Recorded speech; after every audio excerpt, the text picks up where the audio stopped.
उज्जैन के खाचरोद में लेकोड़िया गौशाला में 498 गोवंश लापता होने के मामले में संत समाज में आक्रोश है।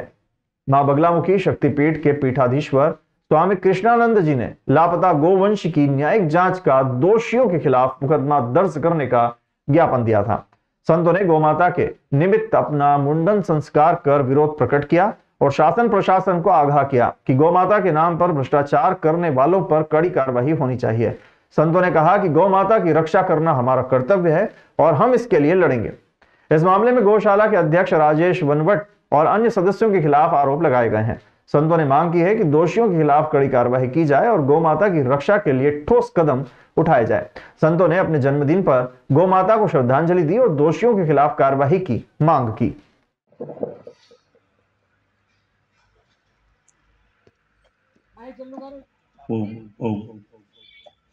देकर गौ सेवा संगठनों का मजबूती प्रदान की। आपने मध्य प्रदेश गौतान समिति का गठन कर वर्तमान में जो समस्या चल रही उसमें बदलाव करने हेतु लेकोड़िया गौशाला से एक भी गौ माता रूनखेड़ा नहीं पहुंची है। वहां पर जितनी गौ माता गई हैं, खाचरोद पे जो दर दर माँ भटक रही थी, जिन जैसे हमारे जो गौ भक्त हैं उन्होंने ही छोड़ी थी, उनकी ही गौ माता गौशालाओं में भरण पोषण हो रहा है। गाय क्या हो रहा है, बड़ा दर्द भरी कहानी है। गऊ के साथ में खिलवाड़ किया है। मेरा सबसे निवेदन है कि इसकी पूर्ण जानकारी की जाए। स्वामी जी ने जो कदम उठाए, आप भी सभी गौ भक्त हैं, सबके सब लगो इंक्वायरी करो। हम झूठे हैं, कौन क्या हो रहा है, गऊ कहाँ गई, इतनी गाय थी। तो मेरा एक ही प्रार्थना, मेरी निवेदन है कि मेरी गौ सेवा हो। जिस उद्देश्य क्षेत्र में गौ सेवा हो रही है, गौ सेवा की नींव डाली गई, वो गौ सेवा होना चाहिए। इसमें क्या क्या षड्यंत्र किया है, कौन बेच रहा है, कहाँ गई गाय, तो ये सबसे मेरा निवेदन है। शासन से भी मेरी प्रार्थना है कि आप शासन के होते हुए अनुशासन आपके साथ में है और शासन को जिस प्रकार से मेरी गौओं की सेवा होना चाहिए। स्थानीय मुद्दा, लेकिन ये पूरे देश भर के जितने भी चल रहे इस प्रकार के मुद्दे, वो सारे मुद्दे गुरुदेव पूरे देश भर में उठाएंगे। और अभी 18 राज्यों में गुरुदेव पूरा काम कर रहे हैं। करीबन 18 से 20 लाख हमारे राष्ट्रीय गौ सेवा संघ के जितने भी कार्यकर्ता है वो पूज्य श्री श्री के साथ है। और यहाँ ठीक पूरे देश में भी अगर इस प्रकार का हमको आगाज करना होगा तो हम लोग कहीं भी पीछे नहीं रहेंगे। गुरुदेव, मैं आज आपको शक्तिपीठ के मंच से ये बात संकल्प लेके कह रहा हूँ। 27 जनवरी को महू में कांग्रेस द्वारा एक बड़ा आंदोलन किया जा रहा है, जिसमें राहुल और प्रियंका गांधी सहित लाखों कार्यकर्ता शामिल होंगे। आज दोपहर को शहर कांग्रेस कार्यालय में मध्य प्रदेश महिला कांग्रेस कमेटी की प्रदेश अध्यक्ष नूरी खान ने मीडिया से बातचीत करते हुए कहा कि कांग्रेस कमेटी द्वारा 27 जनवरी को डॉक्टर भीमराव अंबेडकर की जन्मस्थली महू में जय बापू जय भीम जय संविधान आंदोलन किया जा रहा है, जिसमें अखिल भारतीय कांग्रेस कमेटी के अध्यक्ष मल्लिकार्जुन खड़गे, नेता प्रतिपक्ष राहुल गांधी और सांसद प्रियंका गांधी सहित प्रदेश भर के लाखों कार्यकर्ता शामिल होंगे।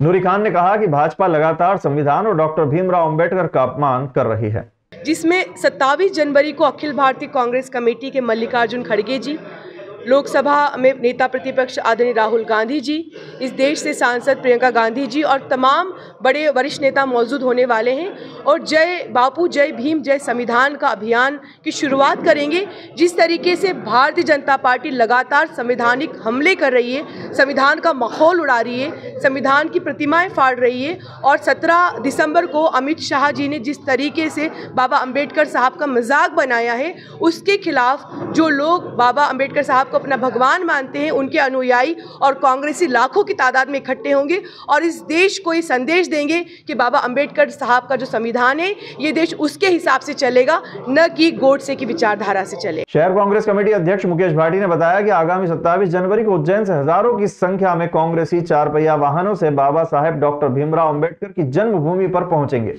और बाबा साहेब द्वारा लिखे गए संविधान को बचाने के लिए हुंकार भरेंगे।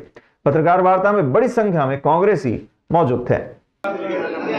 जय बापू जय भीम जय संविधान के संकल्प लेकर हमारे राष्ट्रीय नेता आदरणीय मल्लिकार्जुन खड़गे जी, नेता प्रतिपक्ष राहुल गांधी जी, सोनिया जी, प्रियंका गांधी जी, मध्य प्रदेश और पूरे देश के पूर्व मुख्यमंत्री, वर्तमान मुख्यमंत्री, CWC के मेंबर, हजारों सैकड़ों की तादाद में बड़े नेता आ रहे और लाखों की संख्या में पूरे देश मध्य प्रदेश से वहाँ कांग्रेस का कार्यकर्ता पहुँचेगा। उज्जैन से लगभग 300 गाड़ियों के साथ उज्जैन शहर कांग्रेस का एक कार्यकर्ता, ब्लॉक कांग्रेस अध्यक्ष, पार्षद, महिला कांग्रेस, NSUI, सेवा दल, यूथ कांग्रेस और सारे संगठन मोर्चा के पदाधिकारी, हम सब लोग 300 से अधिक गाड़ियों से महू पहुँचेंगे।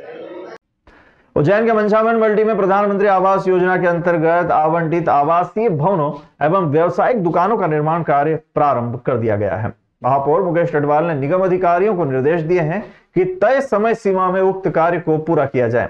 महापौर मुकेश टटवाल ने बताया कि महापौर चौपाल के माध्यम से मंशावन मल्टी में हितग्राहियों द्वारा शिकायत प्राप्त हुई थी, जिसके क्रम में मल्टी का निर्माण कार्य अवरुद्ध हुआ था। निर्माण कार्य agency LN infra project private company ने आवासीय भवनों एवं दुकानों के निर्माण कार्य प्रारंभ कर दिए हैं। महापौर मुकेश टटवाल ने बताया कि तय समय सीमा 1 वर्ष में कार्य को पूर्ण कर आवंटित भवनों के हितग्राहियों को अपना स्वामित्व प्रदान किया जाएगा।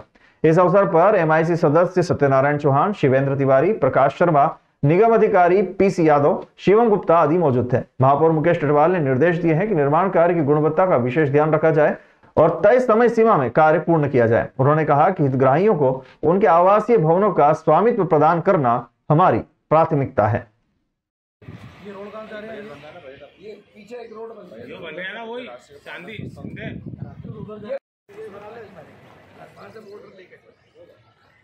एक मिनट सर।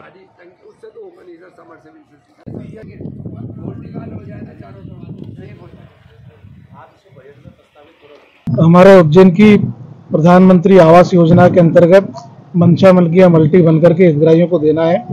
विगत दिनों महापौर चौपाल में सारे हितग्राही आए थे और उन सबकी बड़े दिनों से मांग चल रही थी कि काम पूरा नहीं हो रहा है, लेकिन आज बाबा महाकालेश्वर की कृपा से यहाँ पर मंशा मलकिया मल्टी का काम प्रारंभ हो गया है और ऐसा पूर्ण विश्वास है कि इसी वर्ष के अंदर अंदर हम लोगों को उनके मकान हम दे देंगे, जो लोग हितग्राहियों को जिनका यह अलॉटमेंट हो चुका है। महिदपुर में कंजरों के आतंक को खत्म करने के लिए एडिशनल SP नितेश भार्गव के नेतृत्व में पुलिस ने एक बड़ा अभियान चलाया। पुलिस ने राजस्थान के झालावाड़ तहसील आलोट में दबिश देने के लिए 4 थानों की टीम गठित की।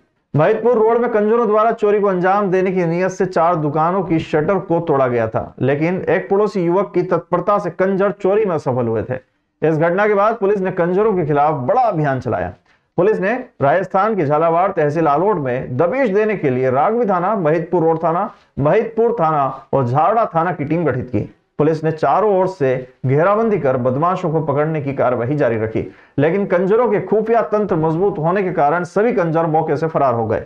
मौके पर सिर्फ कम उम्र के बच्चे ही मिले। पुलिस बल ने आसपास भी काफी खोजबीन की, लेकिन कंजरों में पुरुष वर्ग का कोई भी यहां पर नहीं मिला। एडिशनल SP नितेश भार्गव ने बताया कि क्षेत्र में कंजरों के आतंक को खत्म करने के लिए लगातार सर्चिंग अभियान जारी रहेगा तथा संदिग्ध व्यक्तियों की जांच जारी रहेगी।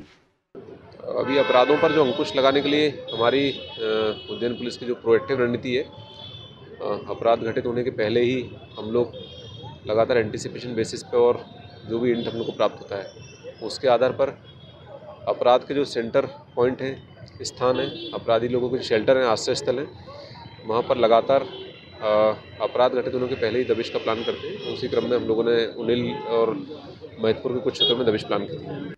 उज्जैन में सिंहस्थ 2028 की तैयारियों के लिए कलेक्टर नीरज कुमार सिंह ने प्रयागराज कुंभ का दौरा किया है। इस दौरान उन्होंने वहां की गई व्यवस्थाओं का जायजा लिया और सिंहस्थ 2028 में भीड़ प्रबंधन के लिए AI का उपयोग करने का निर्णय लिया।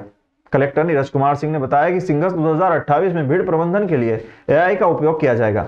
इससे हेड काउंट, ट्रैफिक अलर्ट और वाहनों की निगरानी में मदद मिलेगी। उन्होंने कहा कि राज्य सरकार की ओर से शासकीय अधिकारियों और कर्मचारियों को प्रयागराज कुंभ के भ्रमण के लिए भेजा जाएगा ताकि वे वहां की जा रही व्यवस्थाओं को समझ सके। सिंहस्थ 2028 में पहली बार ग्रीन कॉरिडोर का निर्माण किया जाएगा ताकि आग लगने की घटनाओं से बचा जा सके। कलेक्टर सिंह ने कहा कि सिंहस्थ 2028 में स्वच्छता के साथ पेयजल व्यवस्था का विशेष ध्यान दिया जाएगा। इसके लिए नगर पालिका निगम, PHE और जल संसाधन विभाग के अफसरों और कर्मचारियों को प्रयागराज कुंभ के भ्रमण के लिए भेजा जाएगा। उन्होंने कहा कि सिंहस्थ 2028 में अनुभवी अफसरों को बुलाकर उन्हें ट्रेनिंग दी जाएगी ताकि वे अपने अनुभव का लाभ स्थानीय अमले को दे सके। इससे सिंहस्थ 2028 की तैयारियों में मदद मिलेगी। माननीय मुख्यमंत्री जी के निर्देशानुसार जिले के विभिन्न अधिकारियों की टीम समय समय पर प्रयागराज के कुंभ में जा रही है और वहाँ पर जो व्यवस्थाएं की गई हैं उसका सूक्ष्मता से अवलोकन कर रही है। इसी में मैं और इसके साथ भी कुछ दिन पहले वहाँ पर गए थे और पूरा जो ओवरव्यू है कि किस प्रकार से वहाँ पर भीड़ का मैनेजमेंट किया जा रहा है, वहाँ पर जो मेला क्षेत्र बनाया गया है वहाँ पर क्या क्या व्यवस्थाएं दी गई हैं, किस प्रकार से मेडिकल सिस्टम का मैनेजमेंट किया जा रहा है, जो अस्थायी हॉस्पिटल्स और स्थायी हॉस्पिटल में जो ऑगमेंटेशन किया गया है फैसिलिटीज़ का, सफाई स्वच्छता और सुंदरता के लिए क्या क्या कार्रवाइयाँ की जा रही हैं, कितने नए ब्रिजेस बनाए गए हैं, कितने अस्थायी ब्रिजेस बनाए गए हैं, पानी सप्लाई कैसे किया जा रहा है, बिजली सप्लाई कैसे की जा रही है, ये सारे विषय डिटेल में हम लोगों ने देखा है। और इन सब चीज़ों की मॉनिटरिंग IT सिस्टम्स का उपयोग करके किस प्रकार से की जा रही है, ये पूरा डिटेल में देखा गया है। और वहाँ के अनुभवों के आधार पर यहाँ पर जो प्लान्स में चेंज होने हैं या फिर जो एडिशंस होने हैं वो भी किए जा रहे हैं। वहाँ की जो कंसल्टेंट्स की टीम ऑन बोर्ड हुई थी, उसी के आधार पर यहाँ पर भी कंसल्टेंट्स की टीम को ऑन बोर्ड किया जा चुका है, जो कि विभिन्न सिस्टम्स की मॉनिटरिंग के लिए कार्य करेगी। कलेक्टर नीरज कुमार सिंह ने रोपवे निर्माण कार्य की प्रगति देखने के लिए निरीक्षण किया। उन्होंने सभी कार्य समय सीमा में पूर्ण करने एवं कार्यों को मापदंड अनुसार करने के निर्देश दिए। निरीक्षण के दौरान संबंधित अधिकारियों ने जानकारी दी है कि अभी इलेक्ट्रिक, टेलीकॉम एवं सिग्नल केबल्स को हटाने का कार्य प्रगति पर है। कलेक्टर सिंह ने रोपवे के टावर कंस्ट्रक्शन निर्माण की जानकारी अधिकारियों से प्राप्त की और सभी कार्य समय सीमा में पूर्ण करने की सख्त हिदायत दी। उन्होंने कार्य संबंधी संपूर्ण जानकारी के साथ प्रेजेंटेशन देने के निर्देश भी दिए। निरीक्षण के दौरान जिला पंचायत CEO जयती सिंह, राष्ट्रीय राजमार्ग रसद प्रबंधन के परियोजना निदेशक नीरज यादव, MPRDC के संभागीय प्रबंधक सुरेश कुमार मनवानी, MPEB के अधीक्षण यंत्री PS चौहान, ठेकेदार कंपनी MSIL के प्रबंधक राजीव कुमार सिंह, उपयंत्री मनोज माली सहित अन्य अधिकारी उपस्थित थे। कलेक्टर नीरज कुमार सिंह ने निर्माणरत रोपवे के कार्यों की प्रगति देखने के लिए निरीक्षण किया था, साथ ही काम की गति बढ़ाने के निर्देश दिए। उन्होंने कहा कि रोपवे निर्माण कार्य को समय सीमा में पूर्ण करने के लिए सभी आवश्यक कदम उठाए जाएंगे।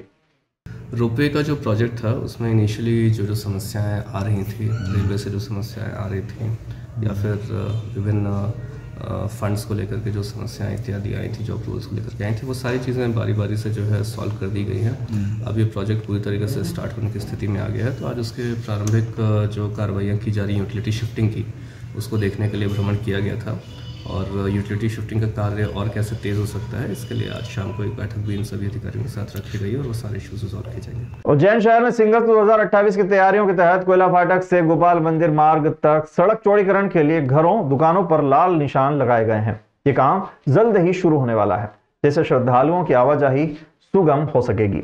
गुरुवार को चौड़ीकरण मार्ग के मकानों की नपाई करते हुए निशान लगाने का काम किया गया। इस दौरान भवन अधिकारी दीपक शर्मा, उपयंत्री राजेंद्र रावत, योगिता तंवर, श्वेता सोनी एवं नगर निगम के कर्मचारी उपस्थित थे। निशान लगाने की प्रक्रिया पूर्ण होने के बाद टेंडर एवं वर्क ऑर्डर जारी होने के बाद चौड़ीकरण का काम प्रारंभ किया जाएगा। यह काम फरवरी से शुरू होने की उम्मीद है। उज्जैन शहर में सिंगल 2028 के लिए कुल 6 सड़कों का चौड़ीकरण किया जाएगा। इसमें कोयला फाटक से गोपाल मंदिर मार्ग, इंदौर रोड 4 लेन और अन्य प्रमुख मार्ग शामिल है।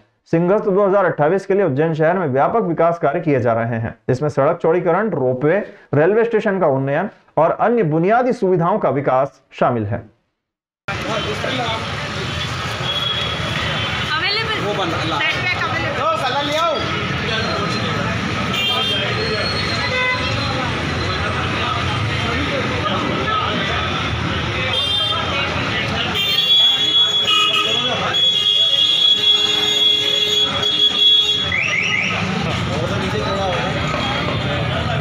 लगाओ ठीक।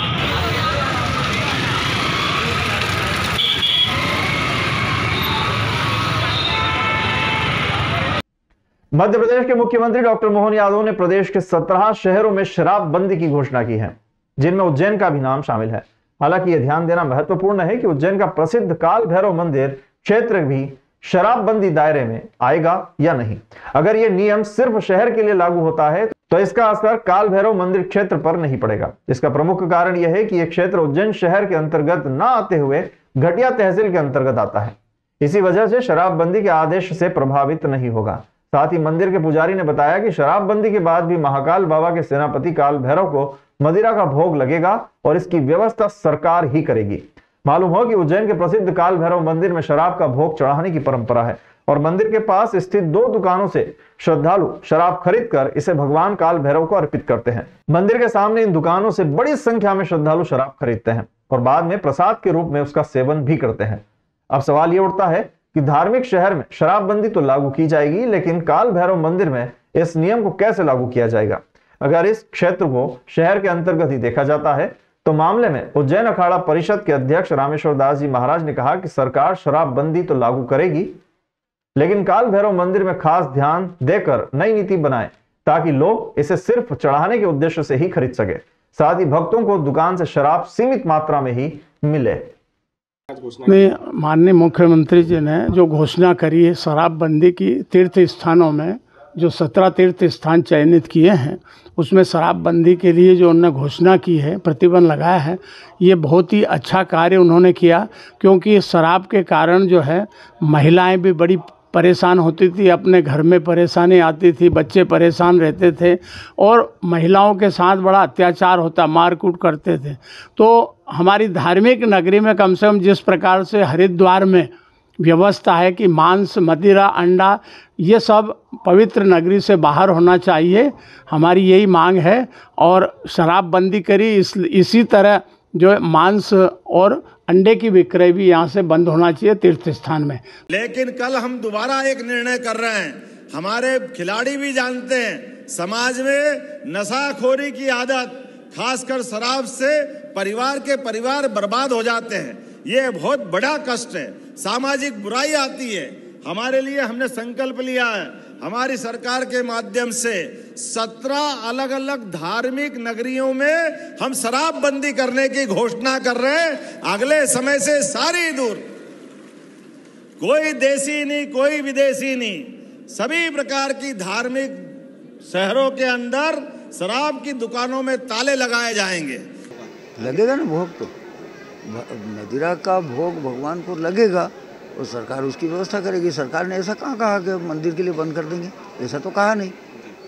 सरकार ने ये कहा कि खुलेआम विक्रय होती धार्मिक स्थानों पे इस तरह की वस्तुएं, मदिरा, मांस, मदिरा इत्यादि होती है तो धार्मिक स्थानों पे आने वाले की आस्था उससे प्रभावित होती है और हमारे स्थान की गरिमा जो है गिरती है उससे, इसलिए सरकार ने वो कदम उठाया।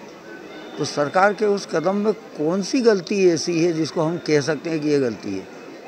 अगर होगी तो बराबर कहेंगे, लेकिन इस तरह की भगवान का नैवेद्य बंद कर दिया जाएगा, मदिरा चढ़ने से प्रतिबंधित कर दिया, ऐसा तो कहा नहीं।